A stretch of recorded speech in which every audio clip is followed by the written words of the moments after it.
વિદ્યાર્થી મિત્રો, શ્રી જે.એમ. ચૌધરી સાર્વજનિક વિદ્યાલયમાં આપનું હાર્દિક સ્વાગત છે. ધોરણ 11ના મેથ્સ વિષયમાં પ્રકરણ 1 ગણ વિશે આપણે આજે અભ્યાસ કરીશું. હું પીએસ પટેલ ફરીથી આપનું શ્રી જે.એમ. ચૌધરી સાર્વજનિક વિદ્યાલયના ઓનલાઈન વર્ગોમાં આપનું હાર્દિક સ્વાગત કરું છું. મિત્રો, ગણ વિશે તમે ઘણું બધું શીખ્યા છો. ગણ વિશે આપ જાણો પણ છો. ગણમાં યોગ ગણ, છેદ ગણ, ખાલી ગણ વગેરે સંકલ્પનાઓ પણ આપણને ખ્યાલ છે. પણ એમાં કેટલુંક વિશેષ આપણે આજે જોવાના છીએ. ગણ આપણે કોને કહીએ છીએ? તો સુનિશ્ચિત વસ્તુઓનો સમૂહ અથવા તો સુવ્યાખ્યાયિત વસ્તુઓનો સમૂહ, એને આપણે ગણ કહીએ છીએ. સુવ્યાખ્યાયિત વસ્તુઓ નો સમૂહ, જેને આપણે ગણ કહીએ છીએ. દાખલા તરીકે a બરાબર 1 2 3 4 5. તો આમાં 1 થી 5 સુધીની પ્રાકૃતિક સંખ્યાઓ છે. આપણે ફક્ત એવું બોલીએ કે સંખ્યાઓનો ગણ. તો કઈ સંખ્યાઓ? એ પ્રાકૃતિક સંખ્યાઓ કે અન્ય પ્રકારની સંકર સંખ્યાઓ કે વાસ્તવિક સંખ્યાઓ? કઈ સંખ્યાઓ? એ નિશ્ચિત થતું નથી. પણ આ ગણમાં નિશ્ચિત સંખ્યાઓ છે 1 થી 5 સુધીની. તેથી આ ગણ, આ જે સમૂહ છે એને આપણે ગણ કહીશું. નંબર 2, દાખલા તરીકે હું એમ કહું કે લેખકોનો સમૂહ. તો આ જે આપણે લખ્યું એ ગણ છે અને આ ગણ નથી. કારણ કે આમાં લેખકોનો સમૂહ એ સુવ્યાખ્યાયિત નથી. લેખકો પણ કયા વિષયના લેખકો, કયા સમયના લેખકો, કયા પ્રદેશના લેખકો, એ સુનિશ્ચિત થતું નથી. તેથી આવા જે પ્રકારો હોય, આ પ્રકારના સમૂહો હોય, એમને આપણે ગણ કહેતા નથી. ત્રીજી બાબત, દાખલા કે હું એમ કહું કે ધોરણ 11 વિજ્ઞાન પ્રવાહમાં શ્રી જે.એમ. ચૌધરી સાર્વજનિક વિદ્યાલયમાં ઈસવીસન 2020ના વર્ષમાં અભ્યાસ કરતા વિદ્યાર્થીઓનો સમૂહ. તો આને પણ આપણે ગણ કહીશું. મિત્રો, ટૂંકમાં જે સુવ્યાખ્યાયિત વસ્તુઓ હોય એનો સમૂહ, એને આપણે ગણ કહીશું. આવા ઘણા પ્રકારના ગણો આપણે અભ્યાસ કરવાના છે. તમે પાછલા ધોરણમાં N, Z, Q, I, R વગેરે વિશે અભ્યાસ કર્યો છે. ગણ એને આપણે પ્રાકૃતિક સંખ્યાઓનો ગણ કહીએ છીએ. અંગ્રેજીમાં એને નેચરલ નંબર સેટ કહેવાય. આ ગણમાં 1, 2, 3 વગેરે પ્રકારની પ્રાકૃતિક સંખ્યાઓ આવે છે. આ ગણમાં અપૂર્ણાંક સંખ્યાઓ હોતી નથી. આ ગણમાં 1 થી શરૂ કરી અનંત સુધીની આવી ધન સંખ્યાઓ હોય છે. ગણ Z, એને આપણે પૂર્ણાંક સંખ્યા ગણ કહીશું. પૂર્ણાંક સંખ્યા ગણ. ગણ એને આપણે પ્રાકૃતિક સંખ્યા ગણ કહીએ છીએ. Natural number set, integer number set. તો આ ગણમાં ગણ એનની બધી સંખ્યાઓ તો આવશે જ. બધાના 0, -1, -2, -3 વગેરે પ્રકારની સંખ્યાઓ હશે. ગણ Q, એને આપણે સમય સંખ્યા ગણ કહીશું. Rational number set. અંગ્રેજીમાં કેવું હોય તો રેશનલ નંબર સેટ. તો ગણ Qમાં કેવા પ્રકારના સભ્યો હશે? તો ગણ ઝેડના તમામ સભ્યો તો હશે જ. વધારાની P/Q સ્વરૂપની સંખ્યાઓ, P/Q કે જ્યાં P belongs to Z, Q belongs to N. P A Z નો હોય અને Q એ N નો હોય, અને જે ભાગાકાર થાય એવી તમામ સંખ્યાઓ, તો દાખલા તરીકે 2/1, 2/2, 2/3, 2/4 એટલે 1/2, 2/5 એ બધી સંખ્યાઓ, એ રીતે કોઈ પણ સંખ્યા લઈએ અને એને એનની સંખ્યા વડે ભાગીએ તો એ તમામ પ્રકારની સંખ્યાઓ ગણ ક્યુમાં આવશે. P belongs to Z, Q belongs to N. આ પ્રકારની સંખ્યાઓ ગણ ક્યુમાં આવશે. ત્યાર પછીનો ગણ એ અસમય સંખ્યા ગણ, એટલે ઇરેશનલ નંબર સેટ આપણે કહીશું. ઇરેશનલ નંબર સેટ એટલે અસમય સંખ્યાઓનો ગણ. તો એમાં આપણે આ ગણને ગણ દર્શાવવાની કોઈ પણ રીત દ્વારા આપણે દર્શાવી શકતા નથી, પણ ગણ આઈમાં આપણે એમ કહીશું કે √2, √5, √7, પાય એટલે એપ્રોક્સિમેટ 3.14, E એપ્રોક્સિમેટ 2.71 વગેરે જેવી અસમય સંખ્યાઓ આ સમૂહમાં હશે. ત્યાર પછીનો ગણ આ, એને આપણે વાસ્તવિક સંખ્યા ગણ કહીશું. વાસ્તવિક સંખ્યા ગણ, અંગ્રેજીમાં એને કહીશું રિયલ નંબર સેટ. તો વાસ્તવિક સંખ્યાઓ કઈ હોય તો Q અને I ની તમામ સંખ્યાઓ આ ગણમાં હશે. R ગણ આરમાં અસમય સંખ્યાઓ અને સમય સંખ્યાઓ આ બધી જ સંખ્યાઓ ગણ આરમાં હશે. એટલે આ બંને સંખ્યાઓનો યોગગણ કરીએ આપણે, Q યોગ I કરીએ તો ગણ R મળશે, અને Q છેદ I કરીએ તો 5 મળશે. Q છેદ I કરો, છેદગણ વિશે આપ જાણો છો, આગળ આપણે અભ્યાસ કરવાના પણ છીએ. તો Q યોગ I કરીએ તો ગણ R થશે. એનો મતલબ Rમાં સમય સંખ્યાઓ અને અસમય સંખ્યાઓ છે. મિત્રો, આ ગણો વિશે આપ જાણો છો. આ ગણો વિશેના પરફેક્ટ ખ્યાલો આપણા મગજમાં હોવા જોઈએ. પ્રાકૃતિક સંખ્યા ગણ N, જેમાં પ્રાકૃતિક સંખ્યાઓ આવશે. પૂર્ણાંક સંખ્યા ગણ Z, જેમાં પૂર્ણાંકો હશે ધન, ઋણ અને શૂન્ય. સમય સંખ્યાઓ કે જેનું આપણે આ પ્રમાણે લખી શકીએ P/Q, P belongs to Z, Q belongs to N. અસમય સંખ્યા ગણ અને વાસ્તવિક સંખ્યા ગણ આ બંનેને આપણે યાદી કે ગુણધર્મની રીતે દર્શાવી શકતા નથી. આ ગણમાં અસમય સંખ્યાઓ હશે અને આ ગણમાં સમય અને અસમય તમામ પ્રકારની સંખ્યાઓ હશે. તમે રિયલ લાઈન સંખ્યા રેખા દોરેલ છે. આ સંખ્યા રેખામાં તમે અહીં 0 દર્શાવો છો, અહીં 1 દર્શાવો છો, અહીં 2, -1, -2 પ્રકારની અનંત સુધી બંને બાજુ સંખ્યાઓ હશે. 0 અને 1 વચ્ચે પણ અનેક સંખ્યાઓ હશે. હું તમને એમ પૂછું કે 0ની નજીકની સંખ્યા કહો તો 0ની સૌથી નજીકની સંખ્યા કઈ, તો તમે કહેશો 0.1. પણ 0 અને 0.1 એ બે વચ્ચે પણ આપણને જગ્યા જોવા મળશે, અને એની અંદર વચ્ચેની સંખ્યા કઈ, તો તમે એમ બોલશો કે 0.01. તો 0 અને 0.01 વચ્ચે પણ આપણને આ ગેપ જોવા મળશે. એની વચ્ચેની સંખ્યા કઈ, તો તમે એમ બોલો કે 0.001. તો 0.001 અને 0 વચ્ચે પણ પાછું આપણને ગેપ જોવા મળશે. તો આ પ્રમાણે અનેક સંખ્યાઓ 0 અને 1 વચ્ચે, 1 અને 2 વચ્ચે, 2 અને 3 વચ્ચે, -1 અને 0 વચ્ચે, -2 અને -1 વચ્ચે હશે. આ સંખ્યાઓ 0 અને 1 વચ્ચેની અપૂર્ણાંક સંખ્યાઓ હશે. એમાં કેટલીક સંખ્યાઓ સમય સંખ્યાઓ હશે, જ્યારે કેટલીક સંખ્યાઓ અસમય સંખ્યાઓ હશે. તો આ સ્પષ્ટ ખ્યાલ આપણા મગજમાં હોવો જોઈએ. ગણો વિશે તમે સારી રીતે જાણતા હશો તો આગળ જતાં તમને મુશ્કેલી પડશે નહીં. મિત્રો, તમે ગણ દર્શાવવાની રીતો પણ જાણો છો.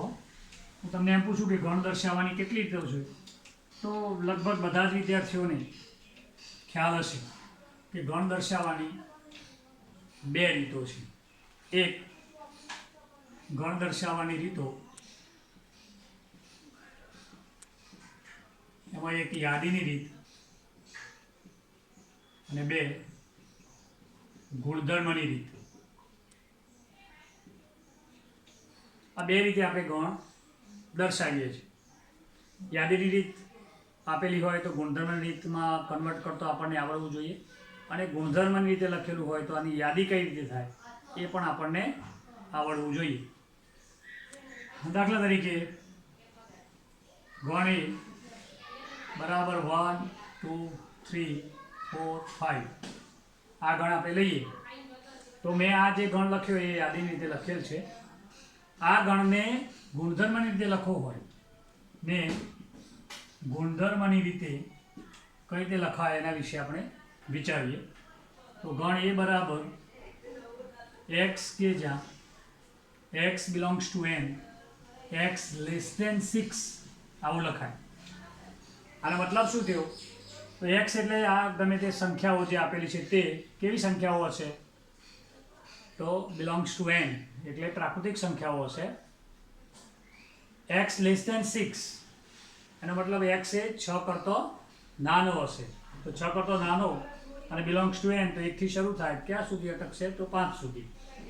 અને બીજી રીતે પણ લખાય x કે જો x belongs to n x less or equal to 5 આમાં x લેસ ધેન 6 લખ્યા છે, આમાં x less or equal to 5 લખ્યા છે. બંનેની યાદી યાદ બનશે. આપણે આ રીતે પણ લખી શકીએ x કે જ્યાં x એ 5 સુધીની પ્રાકૃતિક સંખ્યા છે. અથવા તો મિત્રો આપણે એવું પણ લખી શકીએ કે x એ 6 થી નાની પ્રાકૃતિક સંખ્યા છે. આ બધાના અર્થો એક જ થાય છે. એટલે ગણ યાદી રીતે આપેલો હોય તો ગુણધર્મની રીતે આ 2-3 રીતે લખી શકાય. કેટલાક વધુ ઉદાહરણો આપણે જોઈશું.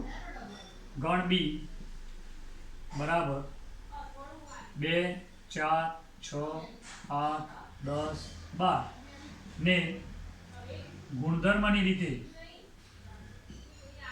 આપણે કઈ રીતે લખીશું? તો આ બધી મેં જે સંખ્યાઓ લખી એ બેકી સંખ્યાઓ. આ બેકી સંખ્યાઓ એટલે કે યુગ્મ સંખ્યાઓ છે. એટલે હું અહીં લખીશ x કે જો x યુગ્મ છે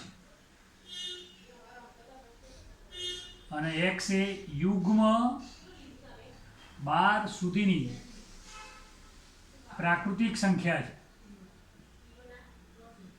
મિત્રો આ બધું સરળ છે અને આપ શીખી પણ ગયા હશો.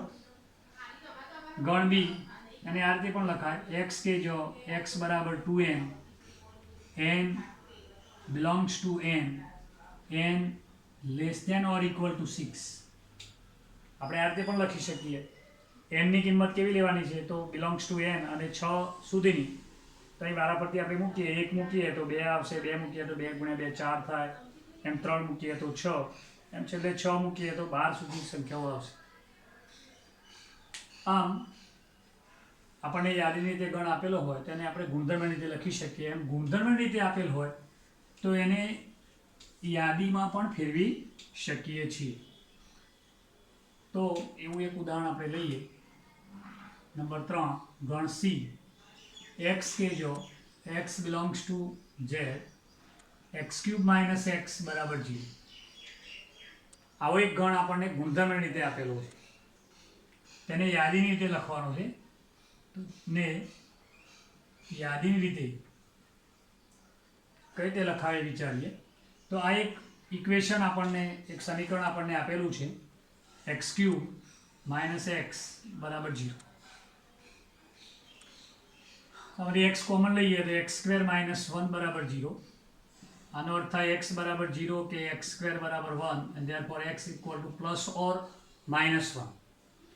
તો આ ત્રણ સંખ્યાઓ આપણને મળી, એક 0, બીજી એક સંખ્યા 1, ત્રીજી સંખ્યા -1 અને આ બધી સંખ્યાઓ બિલોંગ્સ ટુ z છે.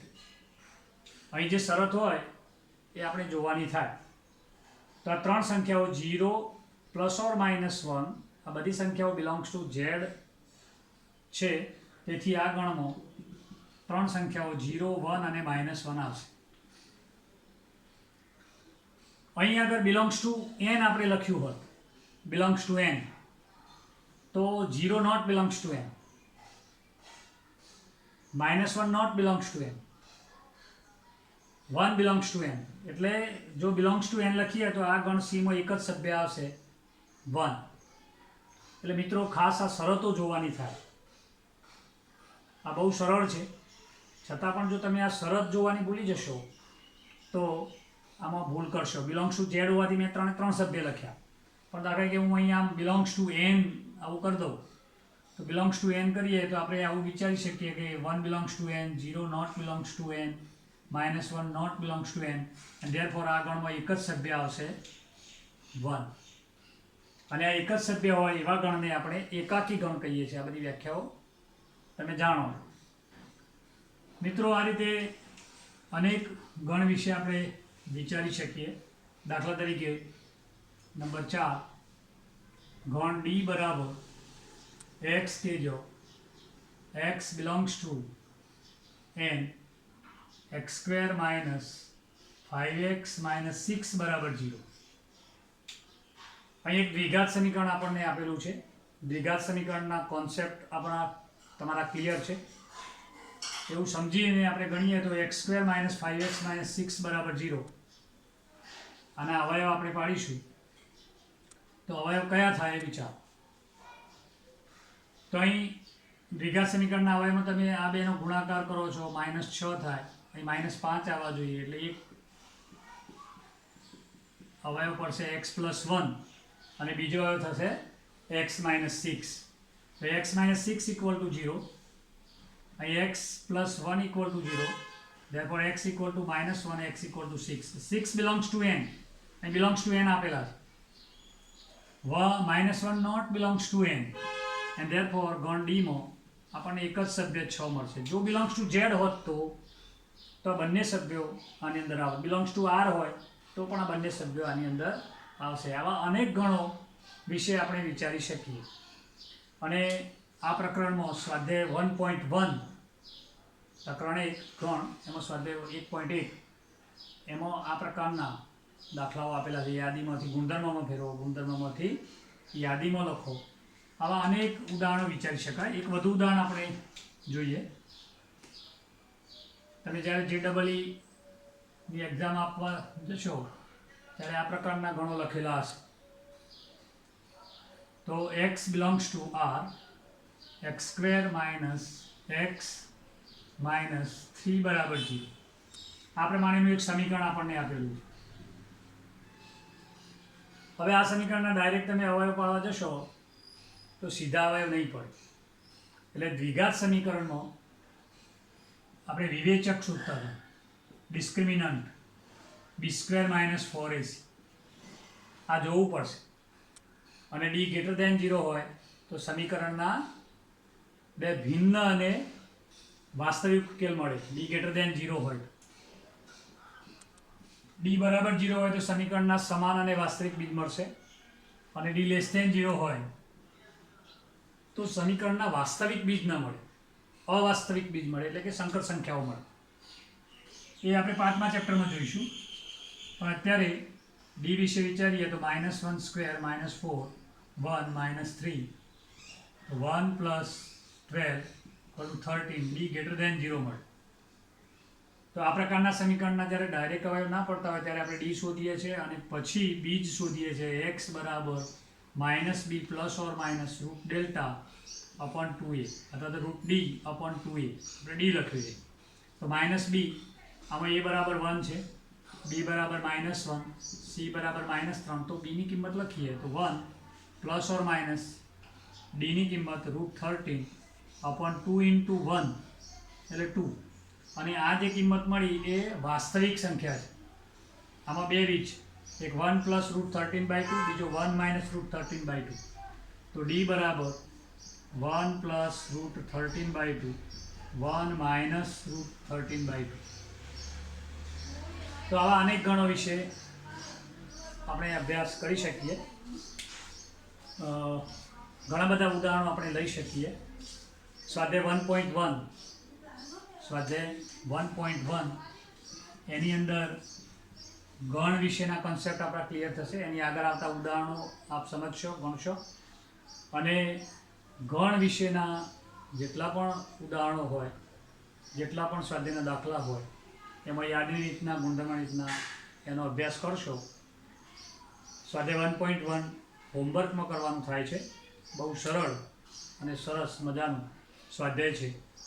આપ ગણી અને કોઈ પણ પ્રશ્ન હોય જ્યારે પણ શાળા ખુલે ત્યારે આપ પૂછી શકો છો.